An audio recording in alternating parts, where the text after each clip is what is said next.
Hey, c'est Gino, on se retrouve pour parler d'un manga que vous aimerez sûrement, puisqu'il s'agit du grand frère de Dragon Ball, Dr. Slump. Sacré professeur Slump, tu es un farceur. Sacré professeur Slump, génie au grand cœur. Quand tu as inventé le joli robot Aral. Et oui, cette chaîne est censée être dédiée à Dragon Ball, mais je trouvais qu'il était important de parler de ce manga, puisqu'on y retrouve du Dragon Ball pour une raison très claire. Il a été écrit par le même mangaka que Dragon Ball, Akira Toriyama. Dr. Slump parle d'un savant nommé Senbei Norimaki qui créa un jour un androïde sous la forme d'une petite fille ayant une immense force, une très grande vitesse et une grande intelligence. Il la nomma Arale Norimaki et décida de la tester en l'intégrant dans le village Pingui ou Pingouin comme étant sa sœur. Il l'inscrit dans une école primaire pour qu'il puisse se rapprocher de Midori Yamabuki qui est l'institutrice de l'école et espérant l'épouser. Il finit par avoir un fils avec elle nommé Turbo. Mais il fut tué par des extraterrestres bébés mais fut ressuscité par Norimaki en lui greffant une intelligence hors du commun. On reviendra sur ce bébé après puisqu'il va aider Son Goku plus tard. Revenons à Arale. Elle est accompagnée de deux petites créatures nommées Gamera et Godzilla. Elle les a rencontrées lors d'un voyage dans le temps à l'époque des dinosaures. Il faut savoir qu'au départ Godzilla et Gamera se nommaient Gachan puisqu'ils formaient qu'une seule personne. C'est après s'être dédoublés qu'ils ont choisi comme nom commun Godzilla Norimaki. Maintenant on va faire une petite comparaison entre Dragon Ball Z et Dr. Slump sur un petit détail. Il faut savoir que Dr. Slump a été le premier manga de Akira Toriyama qui a eu du succès. Il s'est donc dessiné dans le manga papier dans le dessin animé de Dr. Slump dans l'histoire et fait parfois des apparitions sous forme de robots qui impliquent une réaction du personnage. Alors que dans Dragon Ball Z, il n'intervient que dans le manga papier et seulement pour faire des remarques au lecteur, pas pour interagir avec le personnage. Cette série est d'ailleurs diffusée en dessin animé par la Toei Animation.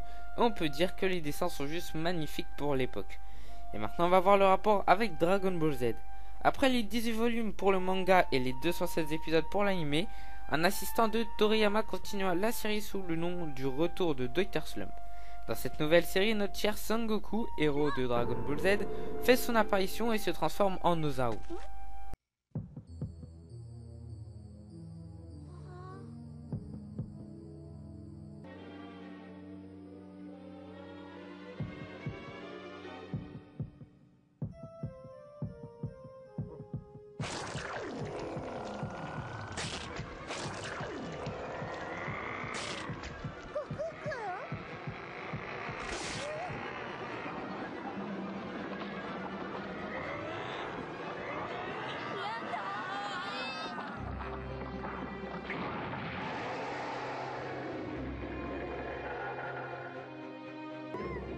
Dans la série originale de Dr. Slump en dessin animé, on voit très bien que l'auteur fait un coucou à la série la plus populaire qui n'est autre que Dragon Ball Z.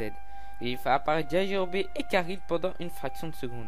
Il faut réussir à les voir quand même, hein. C'est tellement dur de les apercevoir que je vous mets des screens et la vidéo au ralenti. Les personnages comme Pilaf et ses compagnons Oolong, Lunch, le loup-garou qui a participé au deuxième but de Kai Tenkaichi auquel Goku a participé font également une apparition.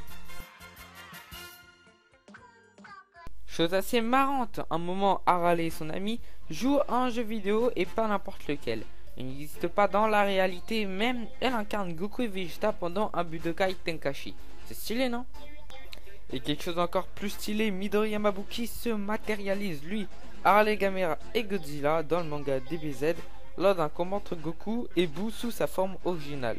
Leur puissance est tellement gigantesque qu'ils provoquent une explosion dans la maison de notre cher scientifique et sont immédiatement rejetés du manga Dragon Ball. Jetzt pass auf!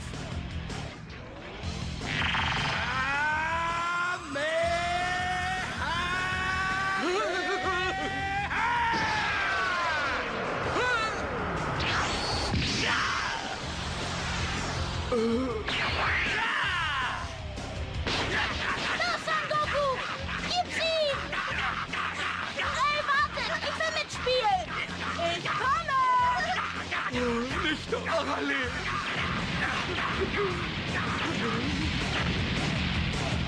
Nein, mein schönes Haus!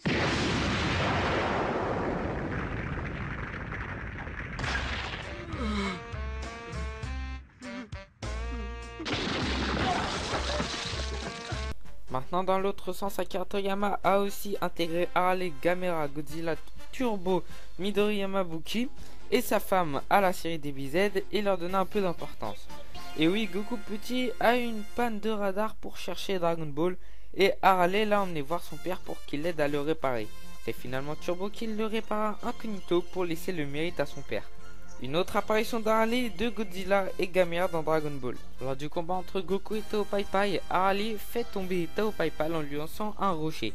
Puis, après qu'elle se prit un coup par le tueur à gages, Goku fut impressionné par sa force et sa résistance. Autre chose, mais qui n'apparaît dans aucune des deux séries, on peut dire que Midori Yamabuki a réalisé ce que le Dr Gero n'a jamais réussi à faire. Créer le cyborg le plus puissant du monde qui n'est autre que Harley, parce que je ne vous l'ai pas dit, mais elle est capable de séparer la Terre en deux d'un seul coup de poing. Elle est sacrément balèze quand même, hein. D'ailleurs, une des pages du chapitre 11 de Dr Slump est un coucou à Dragon Ball, puisque les personnages de la série portent les habits de Goku, Gohan, Piccolo, Yamcha et d'autres. Voilà, j'espère que cet épisode vous aura plu, un peu différent de d'habitude, et surtout n'oublie pas de montrer cette vidéo à tes potes, ça me ferait super plaisir mon cher Saiyajin, et ça ferait repeupler le peuple des Saiyans qui a été anéanti par Freezer. N'oublie pas de t'abonner pour ne rien rater et je vous dis à la prochaine. Bye.